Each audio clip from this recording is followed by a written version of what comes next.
XRP could solve banks' biggest problems. It's faster, cheaper, and far more reliable than SWIFT. So why haven't banks fully adopted it yet? That's the big question, and the answer reveals one of the biggest opportunities retail investors may ever have. Let's break it down. Institutions aren't worried about what price they buy XRP at. Just like with Bitcoin, they started accumulating at $30,000, $40,000, even $50,000 long after retail got in. MicroStrategy, for example, has an average buy at over $70,000 per Bitcoin. Institutions don't care about being early, they care about timing and coordination. Right now, we're beginning to see those early signs of institutional involvement in XRP. But here's the key: XRP's high price predictions won't be driven by retail.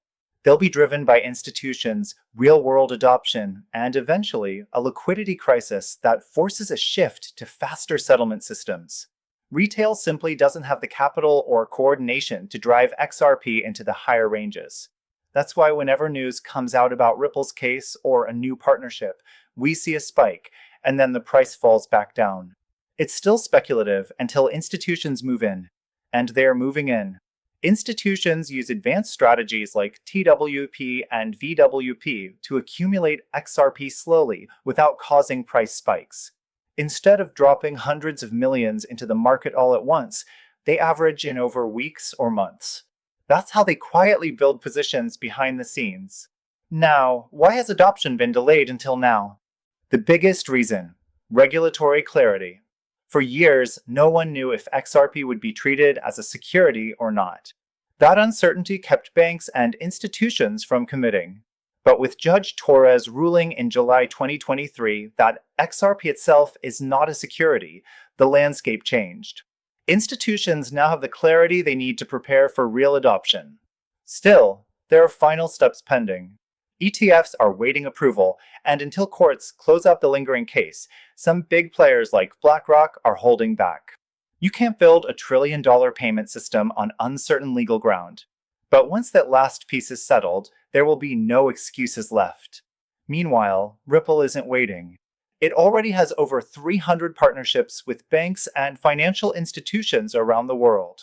Countries like Palau, Bhutan, Montenegro, Georgia, and Colombia are working on CBDCs using Ripple's technology. Central banks, global payment providers, and money transmitters are testing the rails. This is how big transitions always happen. It takes years for institutions to test, trial, and get comfortable with new systems. Just like credit cards evolved from manual swipe machines to instant digital payments, we're now moving toward instant settlement on blockchain rails. ISO 20022 messaging standards, set to be fully implemented worldwide in 2025, are the missing puzzle piece. Once that's in place, moving from slow, expensive cross-border settlements to instant, blockchain-based payments becomes inevitable. So here's the bottom line: retail investors are early. Institutions aren't competing with retail because retail holds maybe 2 to 3 billion XRP out of a circulating supply of over 50 billion. Institutions will simply buy at higher prices when they need it.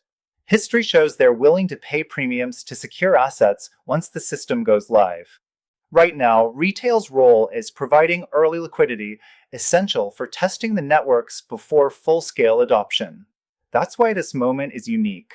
For the first time in financial history, ordinary investors can own a stake in the infrastructure of global payments before institutions fully deploy it. And when that systemic switch flips, whether triggered by regulation, a liquidity crisis, or institutional activation, the demand shock could reprice XRP overnight. The writing is on the wall. Regulatory clarity is arriving. Infrastructure is proven. Partnerships are in place. The only thing left is institutional coordination, and history tells us early adopters always gain the biggest advantage.